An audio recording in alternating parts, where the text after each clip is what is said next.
Welcome back to another episode of North of the Lake Sports Talk Live. This your boy, Amon Rashawn, and we in for another episode, Season 2, Episode 8. You already know we got to talk about Tangy football and football on the North Shore. You know we got to cover them LSU Tigers and the big win against Arkansas. And you know we got to talk about the Saints and what they did on Thursday Night Football, y'all. Them Saints just keep on sainting, ain't they, bro? Like, we're going back to the days to where you got to pray every morning you wake up and watch the New Orleans Saints, man. So it's been a rough going for the Saints, but we're gonna get into that a little later. You already know, but first thing is first, we got to get into our sponsors. We got to get into our sponsors, the Insurance Depot. That's personal insurance, business insurance, health insurance, and life insurance. Please go holler at my people at the Insurance Depot. You can reach them at 985-618-3222, 985-618-3222. That's Mr. Kevin and Miss Reva Jackson. And the website is also at the bottom of the screen.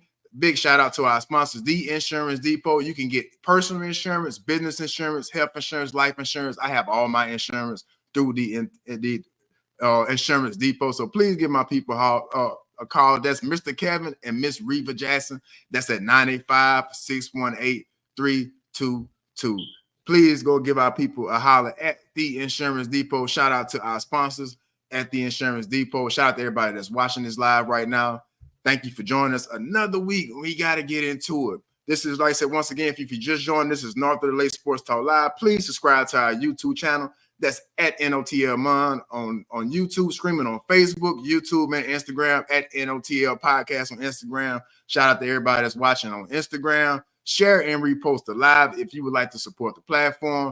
The Cash App is at the bottom of the screen, and we got to get into Louisiana high school football week 7. And starting off with my Hammer High Tornadoes going down to Mandeville, 41-19. Salmon over Fontainebleau, 42-14. LaRonja over Archbishop Hannon in a close game, 50-49.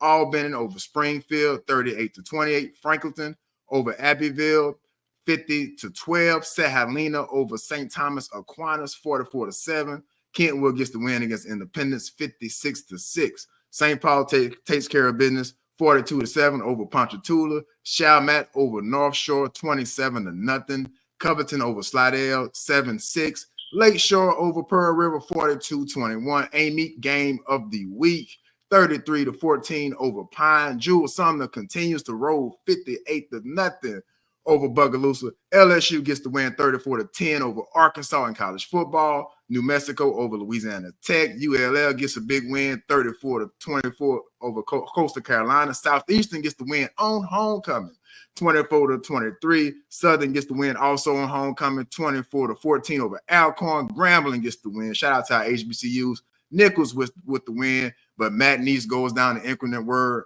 and the Saints is at the bottom of the screen. I'm not going to repeat that score so we can keep our morale going for the rest of the show. But thank y'all for joining me for another week of North of the Lake Sports Talk Live. And you know, first thing is first, we got to get into Louisiana high school football, specifically here in Tangipahoa Parish and on the North Shore. And you already know I got to bring my boy in, Coach Fleet, to talk some Louisiana high school football, Tangy football, and the North Shore. So I got to welcome my boy. I got to welcome my boy back to the show once again. How you doing, brother?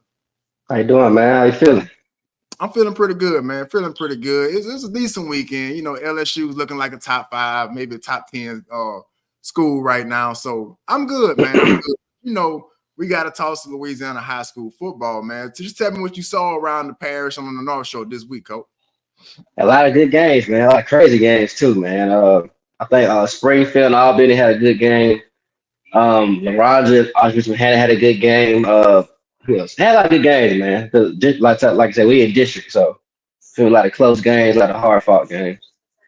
Hey, man, it's crunch time right now, and you know you starting to get to the end of the year. Only 3 games left in the high school season, but man, we saw some guys. We saw some guys ball this week, man. Yeah. Seen some guys here in Tangent, and we also gonna get a guy from the North Shore as well. You know, I want to show some of our guys, you know, all around the North Shore, not just in Tangent, some love. But we got to start off with Jamon Dyson out of Sumner, man. balling. I mean, just balling. He had 8 carries, 133 yards, 3 touchdowns, and he also added 87 yards and an interception. He playing defense too, and you see the speed right here, coach. Oh yeah, man. He's a junior. He's labeled an athlete. Man, him and Jeremiah Brooks, they carrying the load for that offense, man. Sumner's a very talented team. They also had a linebacker last week. They got player of the week for Go Preps, man. So shout out to Sumner, man. Like I say, A-Meet, can't wait to see that game against them and A-Meet. A lot of talent on the field that night. And you see the interception right here, man. Oh yeah. Nice awareness on that play. And then he takes it down the sideline for a nice game. Shout out to Jamon Dyson of Sumner, man. Like I said, Sumner been playing some pretty good football. I think they done had player of the weeks at least 4 or 5 of the weeks. I think that we've been doing this, man. So Sumner is balling right now, man. Sumner is a team to watch for, man. I mean, as you can see, the type of offense they running, and that's pretty much what they do. They run the football, man, as you can see. Well, shout out to Jamon Dyson and the Sumner Cowboys on the season that they having, man. Shout out to them, man. And, you know, we got to go with another guy. This is a Hammond High guy, Melvin Wilson. But you know, it's well deserved, man. 2 tackles, 5 sacks. I thought that was a typo when you sent me this, Coach Fleet. 5 sacks in a fumble recovery, man. So give it up for him, man. You know, you can check him out here. That's number 17 for Hammond High School, man. Talk about him a little bit. Despite the loss, man, like I said, it was a tough game. He still put up some praise now despite the loss we had. But he was he's our defensive end. Man, look and see, watch this right here. He had a great game. Every time they came back to do a pass, yeah, he was on him, man. Mandeville really made a lot of plays off the run on Friday night, but when they went dropped the pass, he was in their face. As you can see, man, just all over the field. He also had a pretty good game. I want to say a few weeks ago, Coach Buckles was telling us about him as well, man. But as you see, shedding the block, getting in the backfield, causing disruption, man. That's what you want in the guy up front. So looking pretty good right there. The Hammond D line is very talented as well with Cervic as well, number 99. Oh yeah, big baby. 17 back there working, and that's 5 sacks on the night, man. So shout out to him and shout out to the Hammond High Tornadoes. Hopefully they can bounce back next week. Who do we have? Who does Hammond High have next week, Coach? We got Covington at home. Got Covington. It's always a good game, always a hard-fought game. So shout out to Melvin Wilson, 2 tackles, 5 sacks, and a fumble recovery, man. So just straight out there balling, you know, just balling. They're having a pretty good season. Like I said, their entire D-line for Hammond High School has been eaten this year. But, you know, and I also got to give out a shout-out. Like I said, I want to start getting the North Shore more involved and shout out some of these guys. And this guy was just obvious because he played Hammond High School, and we both was aware of him. And that's a guy, Nate Shepard, man. Talk about Nate Shepard. Nate Shepard for the season has 29 total touchdowns, man. He's a Duke commit. Man, okay, watch this here. He has a style. He's fun to watch, man. He has a great style. Very shifty. He's hard to touch, as you can see. It seemed like the whole defense had a shot at him right here, Coach. And, man, he gave us trouble Friday night, man. Yeah, he goes both ways too, by the way. He played free safety. And he's a two-way player, and he went all the way right there against our Hammond High Tornadoes, man. A very shifty guy, talented. You know, can make all the cuts and all the moves. I mean, it was impressive to me. That, you know, especially since he's going both ways. You know, I guess that's the Travis Hunter thing to do nowadays, man. But shout out to Nate Shepard, looking pretty good for the Mandeville Skippers, man. So shout out to Mandeville High School and what they did the other night. We both graduates of Hammond High School, so but we got to give the opponent a shout out too. I don't want to just get on here and just worry about Tornado so much because I sit here and do that all day. Man, and another guy, like I said, a guy you're very familiar with, Kenyatta Fleet, who's your cousin, right here going over a dude, man, just going up over a guy and taking it all the way to the house, man. Talk about Kenyatta, man. Ken had a great game as well, too, man, especially on offense. Yeah, caught a lot of jump balls. He also showed some speed tonight as well, too, man. Him and Nate Shepard was fun to watch on Friday night. Some fantastic athletes on the field, man. He is, again, going up and over a guy. That's on Nate Shepard, too, right there. Oh, so that's a battle. That was a battle to watch right there.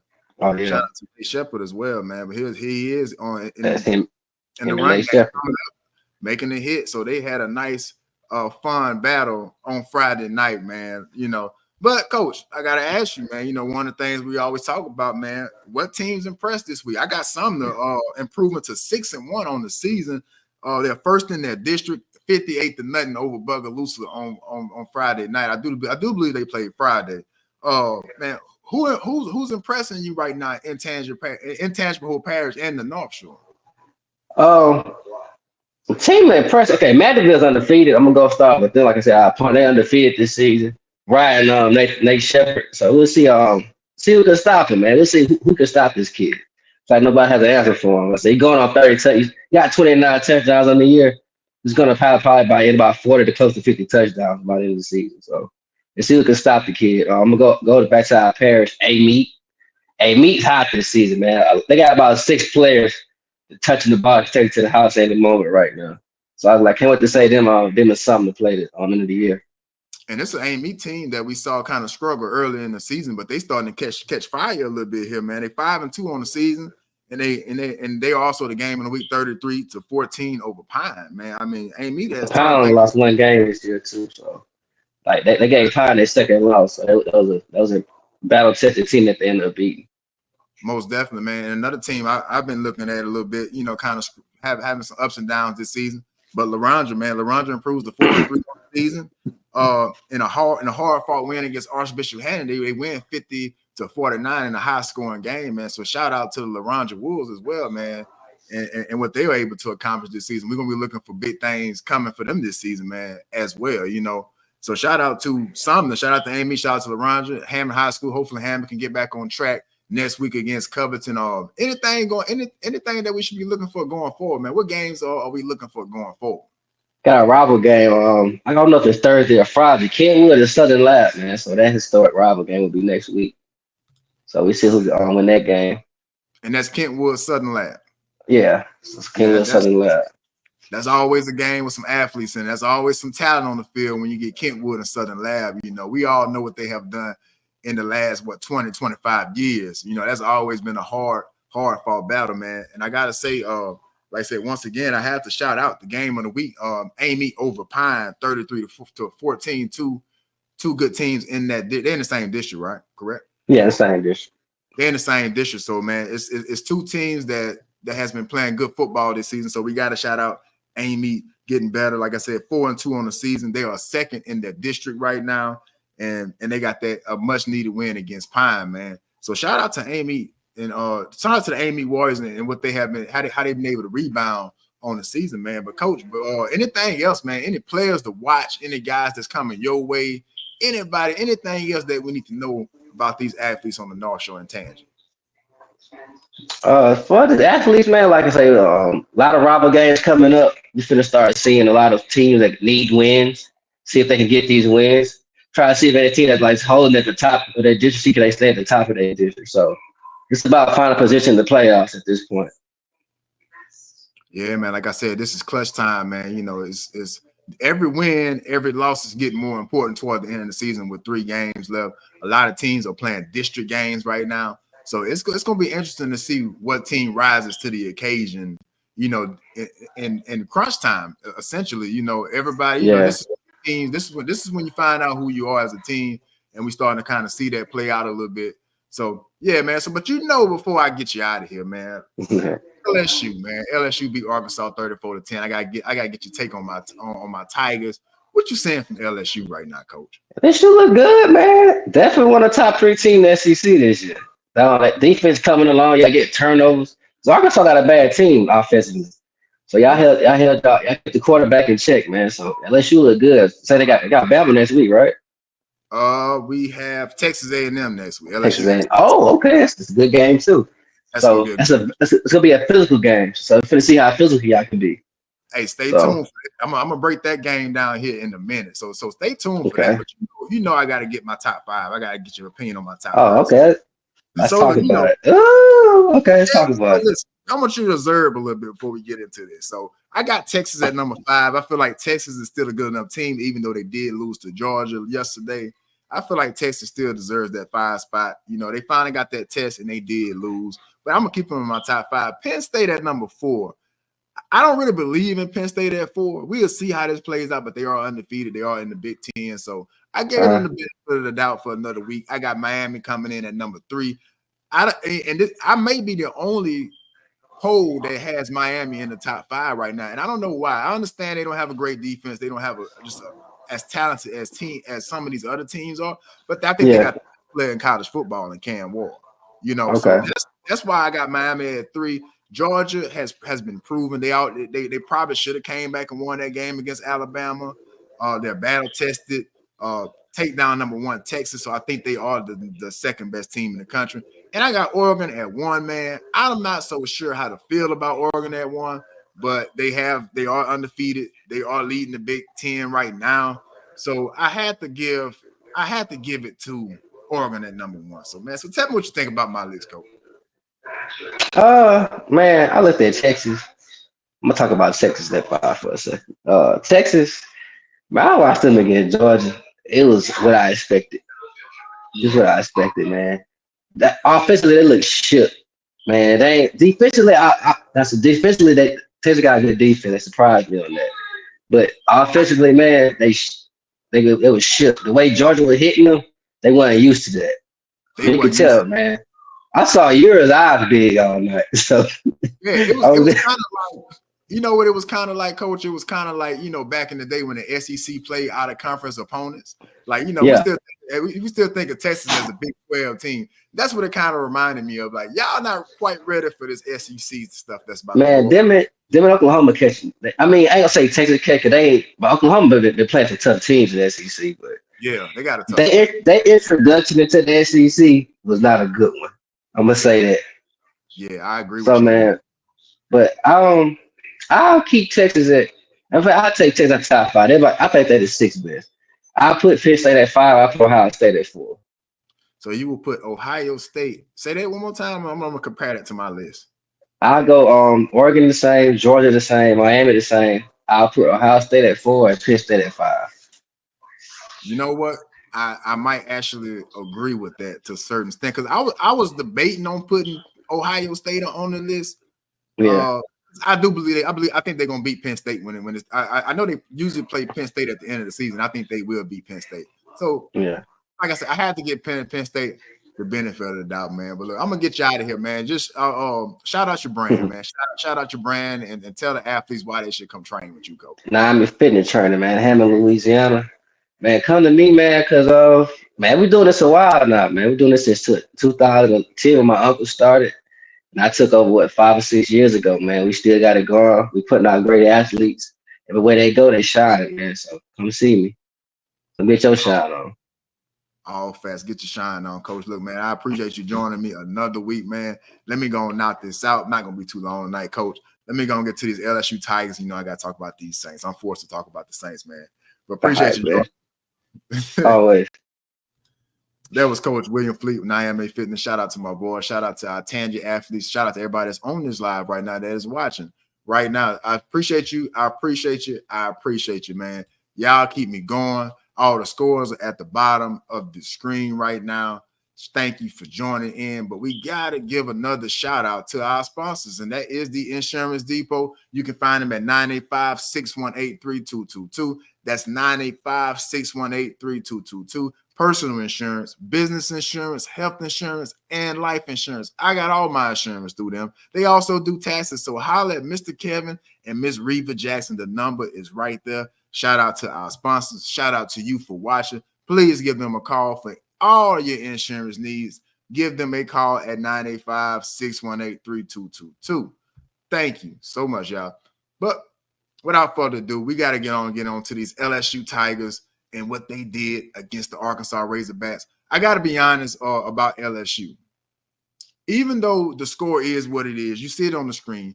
You see 34-10, right? You see it. It looks like dominance. It looks like the LSU took care of business, which LSU did for the most part take care of business. But my only concern is when LSU steps on the field, and this has been since I was a kid, 9 times out of 10, you might have to throw in the Alabama in this situation, or maybe a Georgia. But 9 times out of 10, LSU is the more talented team, and that's what happened Saturday night against Arkansas. LSU should have won. LSU, did win, but I still have questions about LSU. Like I said, Garrett Nussmeier was kind of up and down all night, kind of making some questionable decisions in the passing game. Some of the throws he made could have easily been intercepted, and then we're talking about a different game here. So that's my concerns about LSU right now. Like I said, LSU does improve to 6-1 on the season. LSU right now controls their own destiny right now.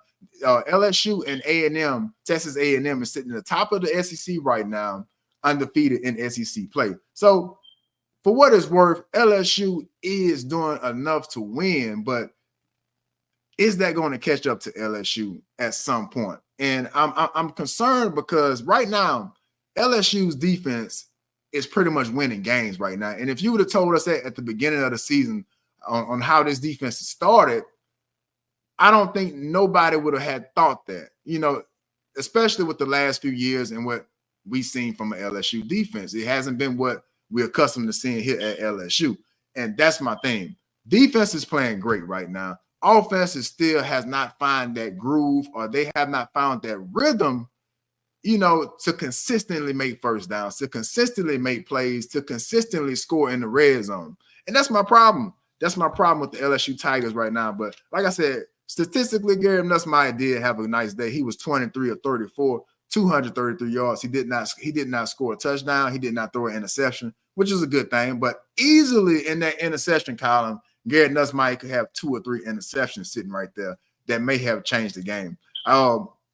One of the keys of the game, one of the takeaways, and I touch on this a little later when I do biggest takeaways. But one of the things that LSU has been able to do is establish a run game. LSU has been able to establish a run game, and that's primarily due to Caden Durham. Caden Durham, 21 carries, 101 yards, 3 touchdowns on the night. I even read somewhere he was like the first freshman to do that since like Kevin Fault, I believe. So, anytime you're in a conversation with Kevin Fault, you're doing something right. LSU had 158 rushing yards on the night. But in the passing game is where I'm concerned. Right now with LSU, it's a lot of kind of just dink and dunk type of passes with LSU right now. And that's kind of concerning for me at this point. There's nothing explosive. Once LSU plays a defense maybe like an Alabama, which isn't looking like the Alabama that we used to. They went down again against Tennessee. But they still have athletes on the field. A team like Georgia, a team like Oklahoma, who is playing great defense, who is the last game of the season for LSU, it concerns me because this offense looks very vanilla. It looks very predictable. It's kind of like the same run, maybe the 3 or 4 run plays that they have. Then they do an out route for 5 yards, which it's been effective against Arkansas. It's been effective against somebody like South Carolina. But can that be effective with the big dogs? Can that be effective against Alabama? Can that be effective against Georgia? Only time LSU will see Georgia is in the SEC championship game. And the way that things are shaping up, that may be very possible if LSU can run the table. So I'm basing my take off of what's still out there. LSU goes into Texas A&M next week.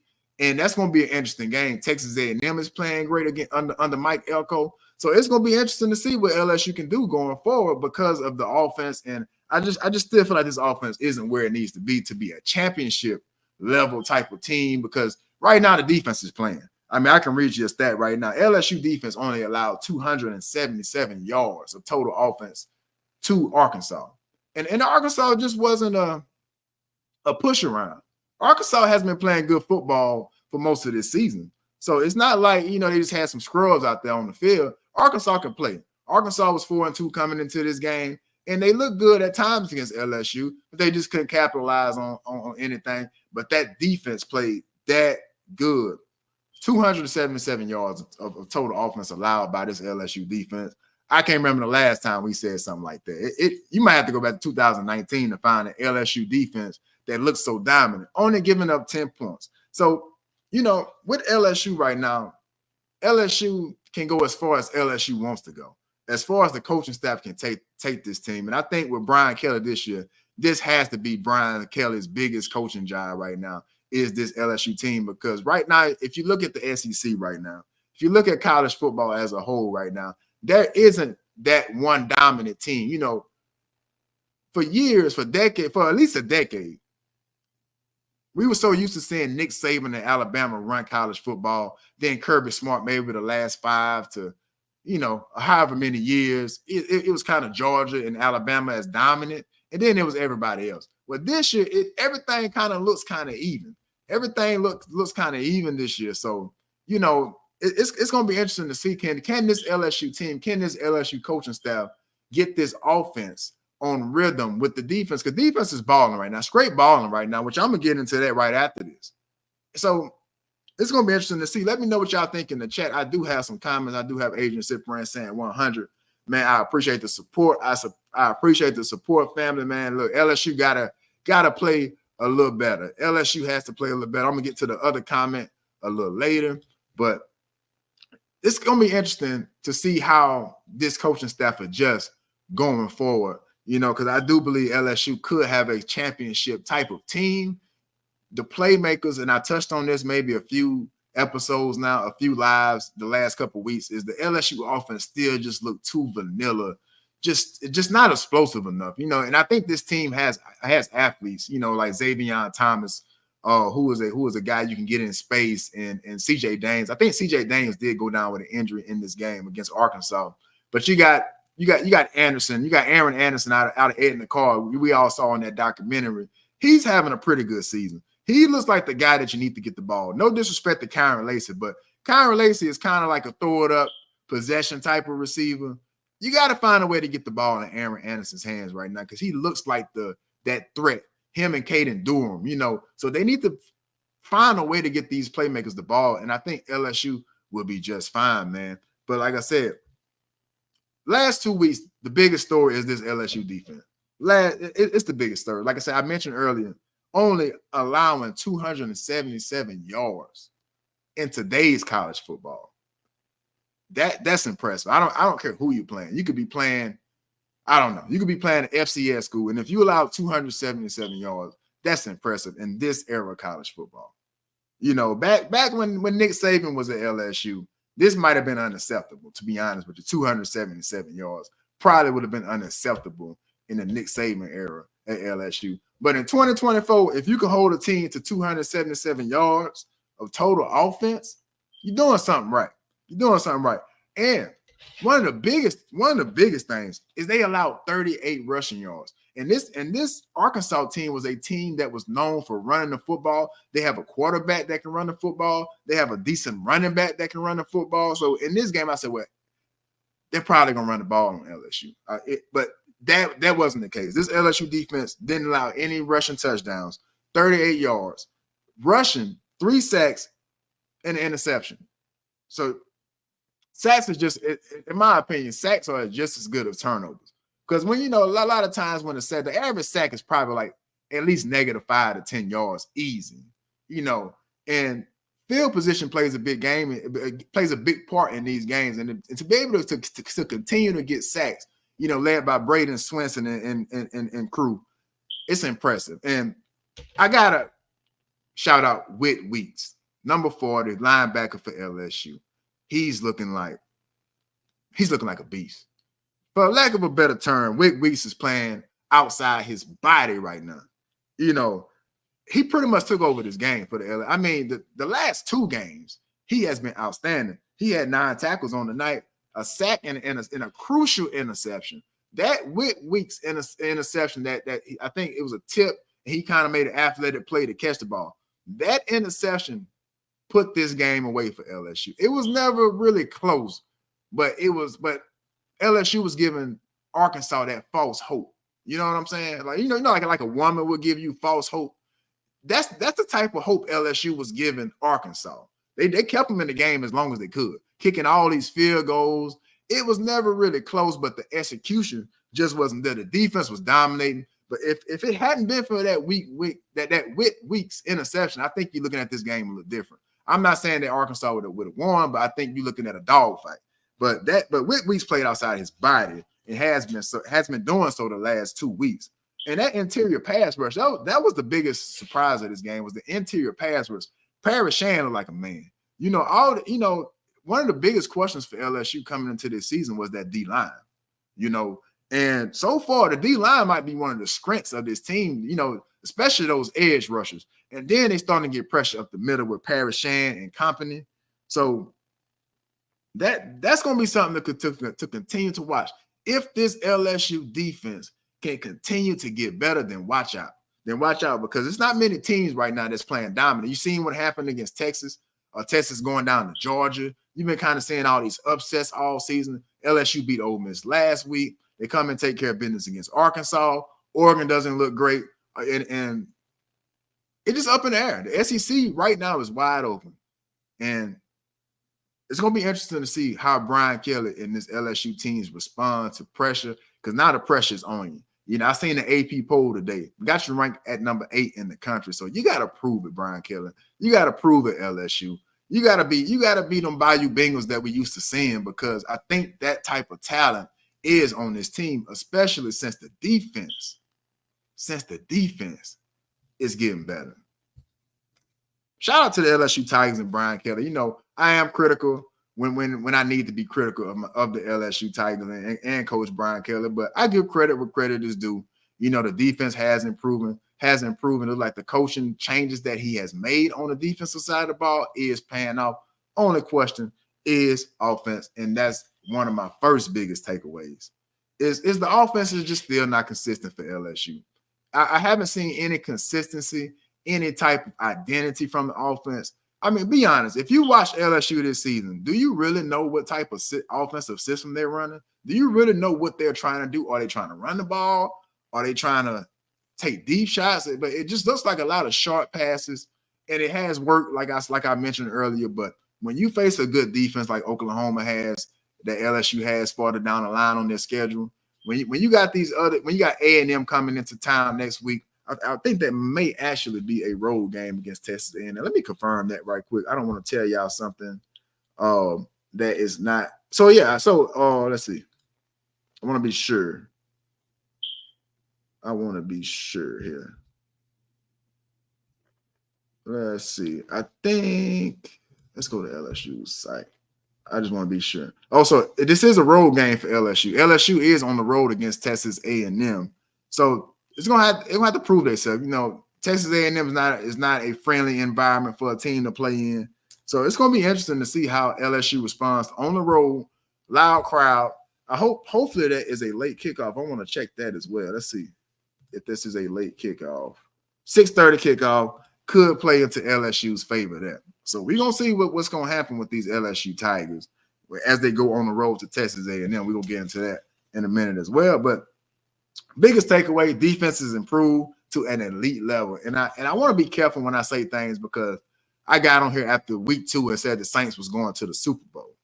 So, it is what it is. So I don't want to get too carried away when I say elite, but it looks good. Pass rush is there. LSU's DBs is playing well. They had a shaky start to the season in that USC game. But when you really think outside that, if you just leave that USC game as an outlier, this LSU secondary has played pretty good. Maybe not quite to what we're used to seeing with Patrick Peterson, Tre'Davious White, Corey Webster, all these boys, but they look pretty good, man. I don't have any real major criticism of this LSU defense. So shout out to the LSU defense for holding it down, because I'm not so sure LSU is sitting at 6-1 without this LSU defense coming along of late. And I thought LSU's defense has played well enough to win games this year. I even said that in that USC game. I thought LSU's defense played well enough in that USC game to win that game. So it's on the offense. It's on Brian Kelly. Brian Kelly, this is your side of the football. Got to make it work. You got to make it work. And like I said, another thing I mentioned earlier, LSU has to get the ball to their playmakers. But one of my biggest takeaways is this LSU run game. The run game is looking better. So if you can run the football and play great defense, you always got a good chance to win. So that's some positives. I'm seeing a lot of positives from this LSU team. You just have to mature, have to get better on offense. And I think that starts with scheme. I'm not so sure it's all on Garrett Nussmeier. I'm not so sure it's all on one guy. But the scheme has to get a little better in order to get your playmakers to ball. I mean, go back to the 2019 year, which I know it was a once-in-a-lifetime thing. You'll never see this ever happen again. But in that 2019 LSU team, they found, when you think about all those guys that was on that team, Chase, Jefferson, you had Clyde Edwards-Helaire, you had Moss at tight end, you had Marshall, Terrace Marshall also at receiver. You had all these guys on this team, but Joe Brady found a way to get all these guys the ball. And that's what these offensive coordinators have to realize now is you have to find a way to get Aaron Anderson the ball, Kyron Lacy. You have to find ways to get these guys the ball. That's my biggest takeaway because you look at it. CJ Daniels was a leading receiver in the Arkansas game, 7 receptions, 86 yards. Kyron Lacy 6 for 49. Aaron Anderson 3 for 36. Mason Taylor 3 for 25. I need those guys to get more touches. I need Aaron Anderson to get at least 10 targets a game, maybe a jet sweep. Everybody's favorite play on NCAA. I want to see a jet sweep. It works on NCAA. Why not try? You know what I'm saying? But I need to see these guys get the ball a little more. Trey Dez Green right now is looking like a future star. Get him the ball. Throw him a jump ball on the goal line. There's no reason why LSU should be kicking field goals right now. Throw a jump ball. I think with Trey Dez Green, the worst that's going to happen, either it's going to be an incomplete pass, touchdown, or pass interference in the end zone. He's that big. He's like a 6'7" guy. Just throw it up to him. Get creative. Get these guys some favorable matchups. That's my only criticism, really, of LSU this season. Defense is improving. And one of the things that I think this team, and I think I can't think of LSU's offensive coordinator right now. I can't think of his name. But the OCs need to maybe try to speed things up. Get some tempo going. I think Garrett Nussmeier may respond better to tempo. That's kind of what Jaden Daniels did at times. It was more tempo. I think he can respond. I think he's a rhythm type of quarterback. So try to get him some tempo. Try to mix it up. Try to do something because I think Brian Kelly has a good team here. And he cannot ruin it. He cannot let it go by like what we seen with Jaden Daniels. That Jaden Daniels offense was a championship offense. It was a horrible. Bottom of FBS in defense last year. And Jaden Daniels wins the Heisman. It's a wasted season. If Jaden Daniels' team last year had this LSU defense of this year, LSU is probably winning the national championship or at least competing for a national championship, at least being in the college football playoff. So that's all I got to say, about LSU and just the potential and my biggest takeaway. My biggest takeaway is just going to have to start with coaching. It truly is and on the offensive side of the ball. We all know what Blake Baker is as a defensive coordinator. LSU's offensive coordinator with Hankton, and I just cannot call the other co-offensive coordinator's name right now. But they got to prove themselves. They have to prove themselves. So that's my biggest takeaway. Shout out to everybody that is watching right now. This is North of the Lake.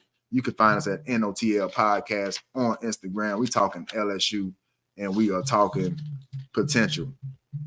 But next week, LSU goes into Texas A&M, into the 12th man. I'm sorry. Into the 12th man. We all know Texas A&M is a tough place to play, but this is a must-win for LSU going into this game because right now, how things sits in the SEC. Texas A&M is number 1 in the SEC. They are 4-0 in SEC play, 6-1 on the season. LSU is right behind them at 3-0 in SEC play, 6-1 on the season as well. So this is a showdown. I think College Game Day may even need to be at this game because this has all the implications of the SEC champion in this game. I think the winner of this game probably will.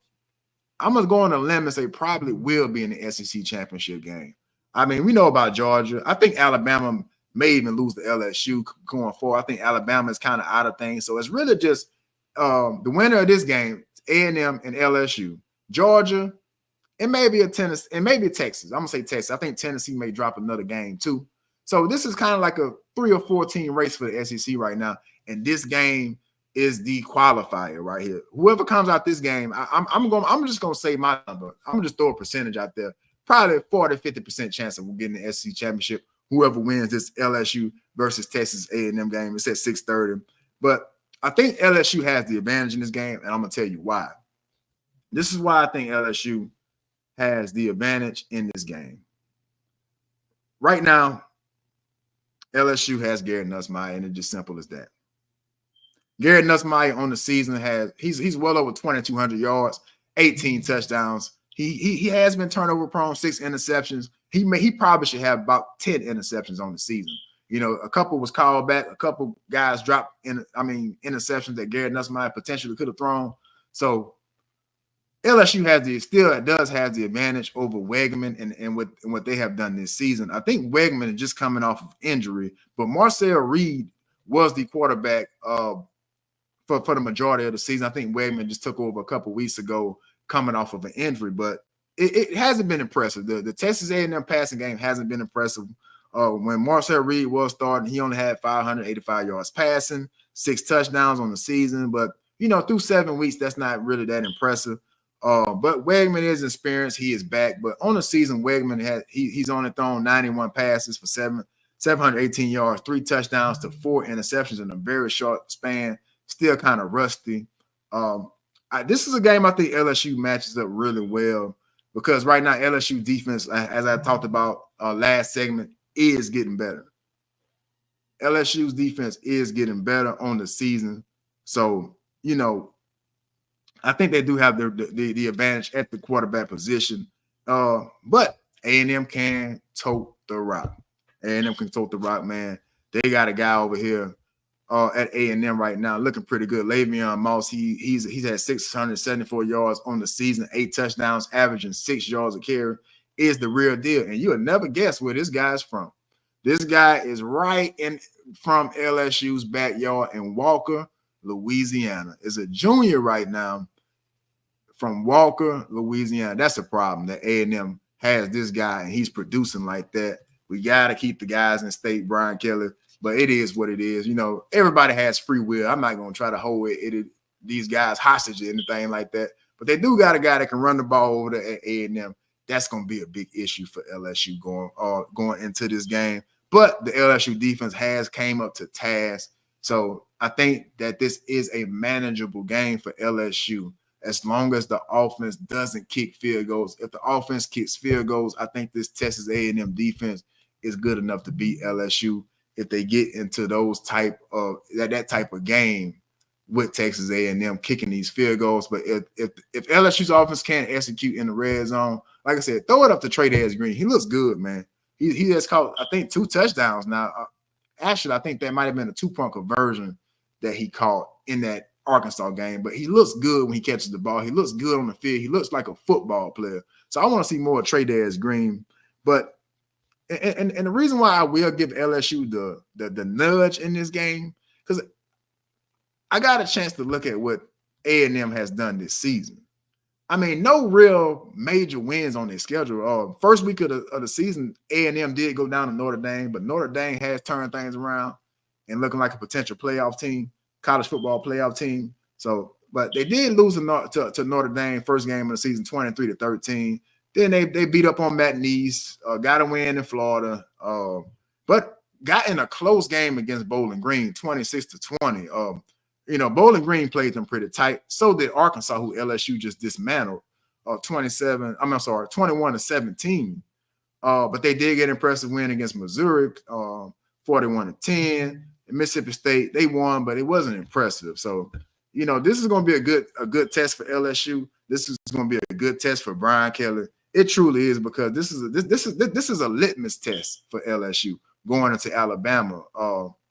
You know, going forward, this is going to be a litmus test for LSU to see where LSU is at, you know, with things. And like I said, it's going to be a big test. You know, leaving this game, LSU, you're gonna know everything that you need to know about this LSU team leaving this Texas A&M game. How good is LSU? How good is Garrett Nussmeier? How good of a coach Brian Kelly is? I think this game is the most important game in the Brian Kelly era, because LSU, like I mentioned earlier, controls their own destiny right now. If LSU beats A&M, LSU will sit top of the SEC, number 1 over Georgia, over Alabama, over Tennessee, because they will be undefeated in SEC's play. So let me know what y'all think in the chat. Thank y'all for joining me. Thank everybody that's on Instagram right now. If you are watching on Instagram and want to leave a comment, please tune in on YouTube or on Facebook. That's NOTL Mon on YouTube. I shout out to all my high school guys. that's watching over there on Instagram. I know y'all like Instagram because none of y'all parents on Instagram. I get it. But shout out to y'all, man. Shout out to y'all. All the scores are at the bottom of the screen. I just finished talking those LSU Tigers. Next week against Texas A&M on the road. LSU got to prove themselves. Brian Kelly got to prove themselves and show college football and what they made of. But I got to get into college football. I got to get my top 5. Y'all know every week I get my top 5, and I'm getting ready to get this top 5. And if you disagree or you agree, leave me a comment. Let me know. Mom, well, look, you're tripping. You shouldn't have this team there. Well, just let me know, and we can sit here and debate. And I give you my take, you give me yours. I'm eventually get a call-in line so y'all can kind of call in and check me. So, I like that. I like that. And it's like I said, if you want your comment on the screen, I can put your comment on the screen like Adrian Ciprian. He said 100 when I was talking about those LSU Tigers. So if you want your comment on the screen, we also have other comments. I'm going to get to that comment at the end because I just might take him up on that offer. But we are talking top 5 right now in college football. And here it is. Here's my top 5. This is North 38 top 5. I have at number 5, I still have Texas in my top 5 after going down to Georgia. Let me explain why. For the most of the season, Texas has looked dominant, but they have been playing lesser opponents. I don't think they really have a win to really hang their hat on. But the reason why I will give them this number 5 spot, I think Texas may have made a mistake switching back to Quentin Ewers, which I understand he has seniority, he has the experience, but things was running so well with Arch Manning at quarterback after the injury to Ewers. So I think they made a mistake there and started Ewers. Maybe they could have waited, but it was Georgia coming to town. But I still believe in Texas. I still think they are in a good direction under Steve Sarkisian. And at number 4, I have the Penn State Nittany Lions. And I was hesitant to put them in here. You heard me talk to Coach Fleet earlier about this. Coach Fleet said he might have put Ohio State right there. But I was genuinely thinking about that. But you got to give them the benefit of the doubt. They're undefeated right now. But I do think they probably will eventually go down to Ohio State at the end of the season, and they probably still will be in the college football playoffs. So they will have time to prove themselves. I have Miami coming in at number 3. Like I said, Miami has been locked into my top 5 all season because I do believe Miami has the number 1 player in the country in Cam Ward. I mean, that's kind of like with LSU last year, had Jaden Daniels. And, when LSU had Jaden Daniels, they was in every game because Jaden Daniels was that special. I think Cam Ward is that type of special. They do have some concerns on the defensive side of the ball because they have given up a lot of points. But I'm going to give Miami the benefit of the doubt until they show me otherwise. So I got Miami coming in at number 3. I have Georgia at 2, and I think Georgia could easily argue for the number 1 spot. Georgia definitely could argue for the number 1 spot, but I'm going to give them 2 because they do have that loss to Alabama. So I got to keep Georgia at number 2 for right now. Georgia has played a consistent brand of football. I do think that they could have came back and won that Alabama game had they had, a couple more breaks, but it is what it is. They do have that 1 loss. And coming in at number 1, I have the Oregon Ducks. I'm not going to lie to you. I haven't seen a lot of Oregon this year, but when I have seen them, I see a team that has athletes on the field. They have a good quarterback in Dylan Gabriel. They have been improving and they have been winning. And one of the things that made me doubt Oregon was that close game to Boise State. But then you see that Boise State has one of the best running backs in the country, maybe one of the best running backs we ever seen since Barry Sanders, just talking statistically. So I had to put Oregon at number 1. They've been rising up my top 5 slowly but surely. I kept them out because of that Boise State debacle that they had, but Boise State has turned out to be a pretty good team, so I can't really fault them for that. But that is my top 5. Let me know what y'all think in the chat. Am I tripping? Do I need to make any adjustments? Like I said, the one thing that I will agree on is Penn State probably could be moved out of here, but I gave them the benefit of the doubt because they have not lost, and Ohio State has lost to Oregon in a very close game. That game could have went either way. So I do understand Coach Fleet recommending Ohio State at number 4. So let me know what y'all think in the chat. Even if you're watching the live later on, if you're not catching me per se when I'm live, Leave me a comment. Let me know what you think. But the best team in the country right now, I do believe, even though I have Oregon at number one, I think the best team in the country is Georgia. And I think Georgia probably will prove that. And they proved that against Texas. Um, you know, and it's just Kirby Smart. It was Nick Saban at once. We always, nobody would never go against Nick Saban at a certain time. But I think Kirby Smart has earned that same type of respect. I truly do. I think Kirby Smart has earned that same type of respect. So I just believe in Kirby Smart. He's a Nick Saban disciple. I mean, almost a mirror image of what Nick Saban built at Alabama. He's building it at Georgia right now in the NIL era, which is impressive. So I think Georgia is the best team in the country. I know Oregon is my number one team ranked in the North of the Lake top 5, but I still think Georgia is going to prove to everybody that they probably are the best team in the country. I think Ohio State can make a case. Even LSU, if the LSU Tigers, this is probably more me talking biasly right now, but I think if LSU can get the things turned around on offense and the defense continues to play better, they have a case for this as well. I got to shout out some other teams as well that's in the mix. Tennessee took care of business against Alabama. So Tennessee is still in things right now. And Clemson is looking pretty good of late. But we got to see how that turns out over there in the ACC, which is kind of down right now. You know what surprised me? I seen that Florida State was 6-1 on the season. I'm sorry, 1-6. I'm actually used to hearing them being like 6-1 around this time of year. But Florida State is 1-6 right now in the ACC. So Clemson doesn't have any challenges really in the ACC outside of Miami. And I would love to see how that game goes. I'm not sure if they on each other's schedule or not, but I would love to see how that goes. But that was very interesting to me to see Florida State is 1-6 on the season. That's almost unbelievable. I mean, they got beat by somebody this week. I can't remember who it was. It might have been like Duke or somebody like that. I can't remember who it was, but it was. I had to like when I looked at Florida State's schedule and what they did this year, I had to kind of like slap myself like, wait a minute, this can't be right. Florida State is 1-6 on the year. So yeah, it's been an interesting college football season to say the least. But I got to switch from college football. I am going to get out of here in a minute. So I got to save the worst for last. And that's the New Orleans Saints. Okay. That's the New Orleans Saints. I'm not going to spend a lot of time on the Saints because I am in a pretty good mood today. So I'm going to try to keep that same energy. You know how people say keep that same energy? I'm going to try to keep my same energy. So the Saints are 2-5 on the year, man. And they just pretty much went out there, just laid down against Sean Payton. Sean Payton comes back into town. Drew Brees is inducted into the Saints Hall of Fame. I think Sean Payton was as well. And Sean Payton came back and showed us why we was all so weary when he left us. He showed us why. Sean Payton showed who that nation, why he was so valuable to the franchise. And as I was watching this game, as I watched this game unfold, I was telling myself, this is what Sean Payton was good at.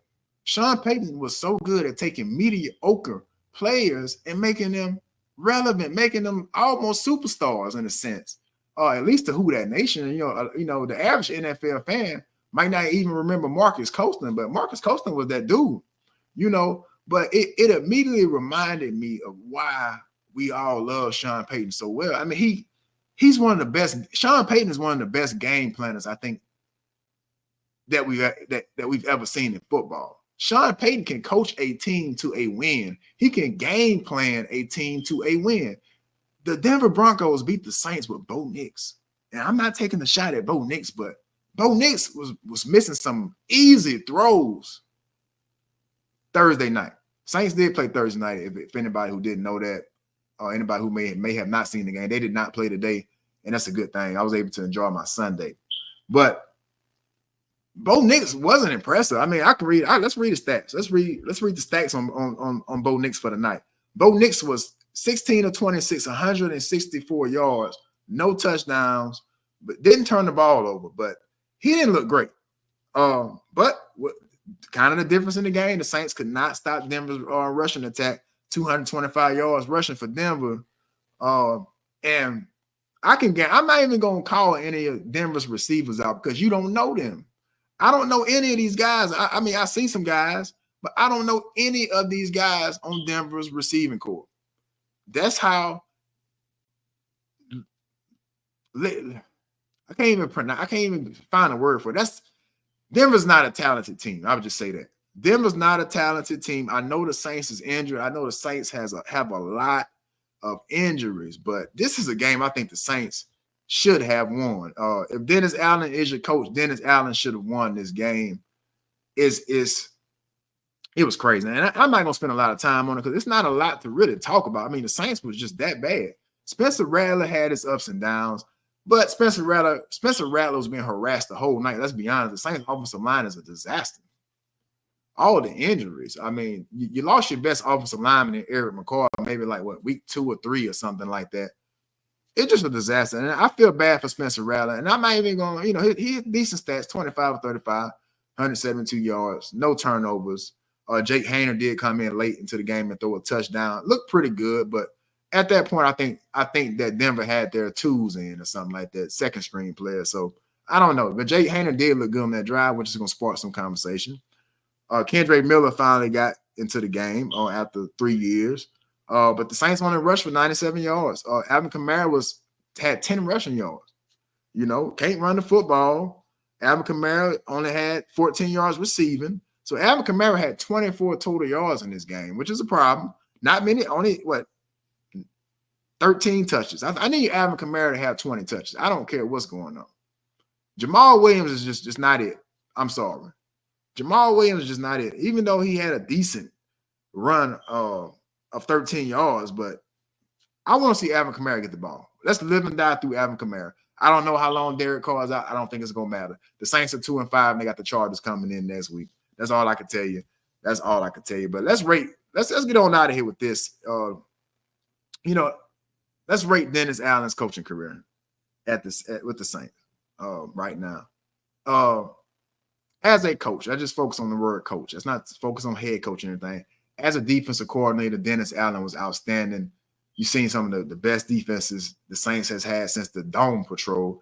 I mean, almost for 10 years now. Almost for 10 years, the Saints have had a pretty good defense under Dennis Allen because, like I said, he was the defensive coordinator under Sean Payton when he was here, promoted to head coach. But ever since then, Dennis Allen has been promoted to head coach. It just has not looked good. Defense has maintained through most of his tenure, but this year, defense is giving up points. Defense is giving up yards. So you don't have that to hold on anymore. So I got to give Dennis Allen a D. If I got to rate his coaching career, on a grade scale, I have to give him a D. Because, I was thinking maybe C- if you consider the defense, but this year there's no defense.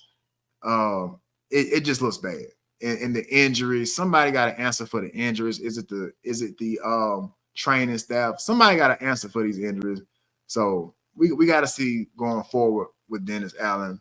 I don't think that they will make a coaching change in the middle of the season. I mean, I don't know why. I don't know what that would do for the Saints right now. You're probably not going to the playoffs. You're 2-5.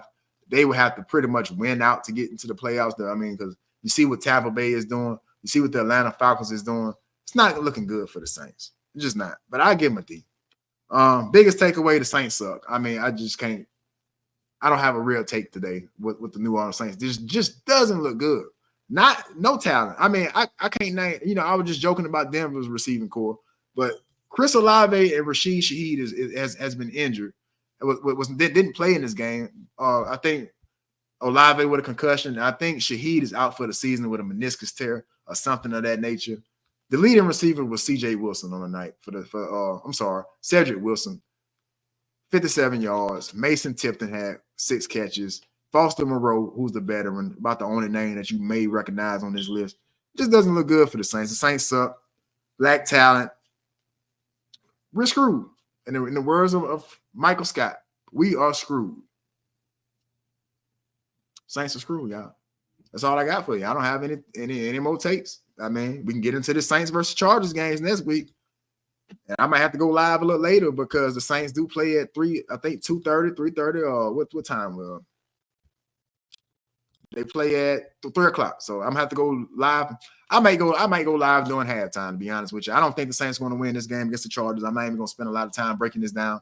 They have Justin Herbert. We have Spencer Rattler. There you go. Do whatever you want to do with that. The Chargers got J.K. Dobbins. We got Alvin Kamara. Still having a pretty good season. I can't talk bad about Alvin Kamara like that. He got 6 touchdowns in the season with 400 yards. Actually doing better than J.K. Dobbins. I'm sorry, Alvin Kamara. I didn't want to disrespect you like that. But Rashid Shaheed has got out of here. I don't know if Olave is going to play. So I don't know.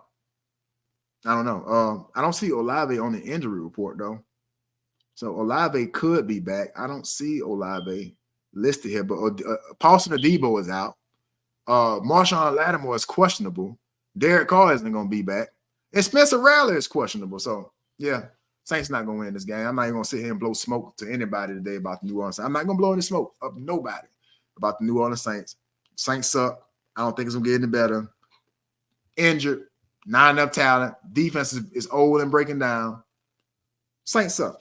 So, that's my take on the Saints. I'm not going to give all these stats because it's not going to matter.